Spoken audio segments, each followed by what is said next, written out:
নমস্কার, জয় ইস্ট বেঙ্গল। খুব তাড়াতাড়ি বলবো, যা বলবো সময় খুব কম। আজকে ইস্ট বেঙ্গলের দরজায় এসে আইএসএল এর champion team Mumbai city FC খটখট করছে। কি দরকার? বিষ্ণুকে পাওয়া যাবে, ট্রান্সফার ফি দিতে রাজি আছে, খুব বড় ট্রান্সফার ফি দিতে রাজি আছে। বিষ্ণুর চুক্তি ইস্ট বেঙ্গলের সঙ্গে 2026 পর্যন্ত রয়েছে। মুম্বাই সিটি এফসি তাকে মাল্টিপল ইয়ার চুক্তি দিতে চাইছে, সঙ্গে ইস্টবেঙ্গলকে অনেক বড় ট্রান্সফার ফি। দেখুন খেলা কিরম ঘুরে গেল। দেখুন, আমরা একটা টাইমে অনেক চিৎকার করতাম, আমরা বলতাম যে ইস্টবেঙ্গল যদি তৈরি করার সুযোগ পায় তাহলে অন্য টিম ইস্টবেঙ্গলের দোরগোড়ায় আসবে। আজকে পিভি বিষ্ণু, মিনো জর্জ তাকে কেরলা থেকে নিয়ে এসেছিলেন। সেই কলকাতায় ফুটবল লিগের ম্যাচগুলোর কথা মনে আছে? যখন পিভি বিষ্ণু এক একটা ম্যাচে এত এত গোল করত, তখন আমরা বলেছিলাম দেখুন তৈরি হওয়ার সুযোগ দিন, এই খেলোয়াড়গুলো একটা সময় আইএসএল মাতাবে। আমার ইস্টবেঙ্গল আড্ডার সব প্যানেলিস্টরা এই বিষয়গুলো নিয়ে হাসাহাসি করেছিল। ঠিক আছে, বিশ্বাস এমন একটা জিনিস যেটা এই জায়গায় চলে যেতে পারে। আজকে আইএসএল চ্যাম্পিয়ন টিম পিভি বিষ্ণুতে চাইছে একটা মাল্টিপল ইয়ার চুক্তি, বিশাল অঙ্কের ট্রান্সফার ফি। যদি ইস্টবেঙ্গল কি করবে না করবে সেটা ইস্টবেঙ্গলের ব্যাপার, কার্লোস কোচ ডিসিশন নেবেন। আপনারা ইতিমধ্যেই খবর নিশ্চয়ই পেয়েছেন যে সংবাদ মাধ্যমে খবর বেরিয়ে গেছে যে কালকে বিনো জর্জের উপস্থিতিতে 2 ঘন্টা পিভি বিষ্ণুকে নিয়ে ক্লাব ম্যানেজমেন্টের বৈঠক হয়েছে। অবভিয়াসলি বিষ্ণু হয়তো মুম্বাইতে যেতে চেয়েছে বা সেরকম ইন্টেনশন প্রকাশ করেছে, যেটা কিনা অবভিয়াসলি বিনো জর্জ তাকে কিছু বুঝছে। তার মানে বোঝা যাচ্ছে যে ইস্টবেঙ্গল তাকে ছাড়তে চায় না। কিন্তু আমার কাছে খবর সেটা নয়, আমি খবরটা অন্যভাবে চিন্তা করি। ঠিক আছে, আপনারা জানেন যে আমি খেলার খবরের জগতের মানুষ নই, আমি খবরটা অন্যরকম ভাবে চিন্তা করার চেষ্টা করি। আমার কাছে খবর ওইটা যে পরিস্থিতি তাহলে ঘুরে গেল, তাহলে আজকে চ্যাম্পিয়ন টিম ইস্ট বেঙ্গলে চলে আসতে পারে যে আপনাদের এই প্লেয়ারটাকে আমার দরকার আগামী দিনের জন্য।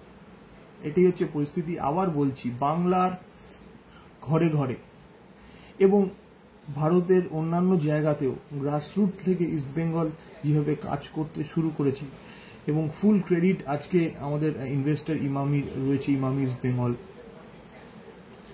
ভবিষ্যতে দেখবেন যে অনেকেই আসছে, খেলোয়াড়টা দরকার একটু আমাদের, কারণ কি এরাই কিন্তু আগামী দিনের তারকা। ম্যানালোর আন্ডারে ভারতীয় দলে দেখবেন শুধুমাত্র আমাদের 5 জন নয়, 7-8 জনও যেতে পারে, তার মধ্যে পিভি বিষ্ণুও থাকবে। ওকে, তো আরেকটা কথা বলি, যেটা হচ্ছে যেটা মোটামুটি আপনারা শুনেছেন বা খবর পাওয়া যাচ্ছে যে রাহুল কেপির বিষয়ে east Bengal interested, obviously interested. 2025 অব্দি রাহুল কেপির সঙ্গে চুক্তি আছে কেরাল ব্লাস্টারের। বিঘ্নেশ দক্ষিণামূর্তির সঙ্গে যোগাযোগ করার চেষ্টা করছে ইস্ট বেঙ্গল। ঠিক আছে, 2027 অব্দি যা হায়দ্রাবাদের সঙ্গে চুক্তি আছে, মাঝখানে লোনে খেলেছিল উড়িষ্যায়। আপনারা যারা ইস্টবেঙ্গল আড্ডার নিয়মিত দর্শক, যারা নিয়মিত ইস্টবেঙ্গল আড্ডা দেখেন, আমার অনুষ্ঠানগুলো দেখেন, আপনাদের খেয়াল থাকবে আমরা টার্গেট বেস প্রোগ্রামগুলো যেগুলো করি, যে ইস্টবেঙ্গলের কি টার্গেট হওয়া উচিত, আমাদের কি প্রপোজাল, সেখানে আমরা বিঘ্নেশ দক্ষিণামূর্তিকে নিয়ে অন্তত 8 ঘন্টা সময় ব্যয় করেছিলাম। আমরা বলেছিলাম যে ইস্টবেঙ্গলের লেফট ব্যাক যদি দরকার হয় তাহলে এই খেলোয়াড়টার পিছনে ইস্টবেঙ্গলের যাওয়া উচিত, যে কিনা লোনে ছিল উড়িষ্যায়, আপাতত সে তার নিজের প্যারেন্ট ক্লাবে ব্যাক করবে। তো যাই হোক, এনিওয়েজ সামহাও হয়তো আমাদের কথা ইস্টবেঙ্গলের রিক্রুটাররা তখন সেই সময় শুনেছিলেন। তো আজকে যখন নিশুর ফিটনেস নিয়ে একটা প্রশ্ন উঠেছে, কি হবে সেটা তো পরবর্তীকালে অফিসিয়াল মেডিকেল আপডেটে আপনারা জানতে পারবেন। তখন বিঘ্নেশ দক্ষিণামূর্তির উপর ইস্টবেঙ্গলের যখন ইন্টারেস্ট হয়েছে, এটাতে অন্তত আমাদের খুব ভালো লাগছে, আমার অন্তত খুব ভালো লাগছে। ভালো প্লেয়ার, একটা পজিটিভ প্লেয়ার, পজিটিভ পয়েন্ট কি বলুন তো, ও শুধু লেফট ব্যাক খেলে না, ওকে আপনি সিডিএম পজিশনেও খেলাতে পারেন। বক্স টু বক্স রানটাও কিন্তু দুর্ধর্ষ, এটা কিন্তু লোবের আউট করে দেখিয়ে দিয়েছে যে ওই পজিশনেও খুব ভালো খেলতে পারে। আচ্ছা, এবার হচ্ছে যেটা, এই আপডেটটা আমি আপনাদের বহু আগে বলেছিলাম, মনে থাকবে যে একটি ফাঁকা মাঠে বসে এই আপডেটটা আমি আপনাদের দিয়েছিলাম যে ইস্টবেঙ্গলের একটা কিন্তু ইন্টারেস্ট রয়েছে প্রীতম কোটালের ওপর। বহু আগে যখন এই খবরটা খুব বেশি ছড়ায়নি, যখন অনেক কেউ কথা বলছিল না বিষয়টা নিয়ে। ঠিক আছে, তো আপনারা ড্রপ ডাউন মেনুতে গিয়ে আমাদের আমার প্রোগ্রামগুলো দেখে নিতে পারেন। দেখুন, বিষয়টা হচ্ছে যে আনোয়ার আলীকে পাওয়ার ব্যাপারে ইস্টবেঙ্গল কনফিডেন্ট, কিন্তু ইস্টবেঙ্গল তো কিছু করার নেই হাতে, ইস্টবেঙ্গলের হাতে এখন কিছু নেই। বিষয়টা এটা অন্য দিকে রয়েছে, সেটা কি হবে না হবে সেটা সময় বলবে। কিন্তু ইস্টবেঙ্গল আনোয়ার আলীকে পাক না পাক, প্রীতম কোটালকে পেতে চাইছে।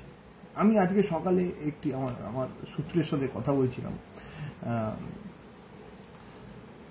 প্রীতম কোটালকে পেতে ইস্টবেঙ্গল কিন্তু একটা ডার্বি ম্যাচ লড়াই করতে চাইছে। এদিকে প্রীতম কোটাল, এবার এইটা কেন ডিলটা খুব ইন্টারেস্টিং হতে চলেছে, কারণ কি দুই পক্ষের কেউই জানে না, এমবিএসজিও জানে না আনোয়ার অ্যাকচুয়ালি তাদের, ও যদিও ডুরান্ডে স্কোয়াডে রাখা হয়েছে, আনোয়ার তাদের খেলবে কিনা, এটা দিল্লি এফসি এমবিএসজির ব্যাপার। East Bengal on the other hand তারাও সম্পূর্ণ নিশ্চিত নয়। সুতরাং সেক্ষেত্রে প্রীতম কোটাল ভাস্ট একটা এক্সপিরিয়েন্স একটা প্লেয়ার, সে কি করবে এটা কিন্তু একটা ইন্টারেস্টিং জায়গায় চলে গেছে। আমি আপনাদের একটা কথা বলতে পারি, যারা বলছেন না প্রীতম মোহনবাগানি, এইটাই অবভিয়াসলি প্রীতম কোটালের মোহনবাগান আজ থেকে নাকি, যখন মোহনবাগান ছিল তখন থেকে, পরবর্তীকালে এটিকে থেকে শুরু করে সবকিছু প্রীতম কোটাল একটা সবুজ মেরুন জার্সির সঙ্গে ওর একটা যে আত্মিক সম্পর্ক রয়েছে সেটা তো কেউ অস্বীকার করতে পারে না। কিন্তু প্রীতম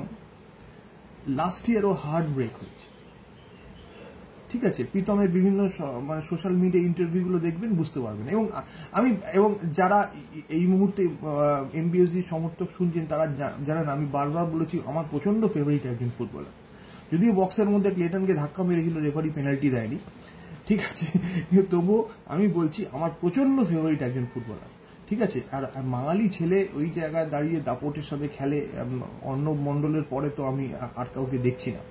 তো প্রীতম কোটাল যে কোনো ডিসিশন নিতে পারে, ঠিক আছে, যে কোনো ডিসিশন নিতে পারে। প্রীতম যদি মনে করে তাহলে এমবিএসজিতে যেতে পারে, প্রীতম যদি মনে করে ইস্ট বেঙ্গলে আসতে পারে, মনে করলে কেএল ব্লাস্টারও থেকে যেতে পারে, কারণ কি বললেন না প্রীতমের বোধহয় 2026 অব্দি, হ্যাঁ 2026 অব্দি রয়েছে।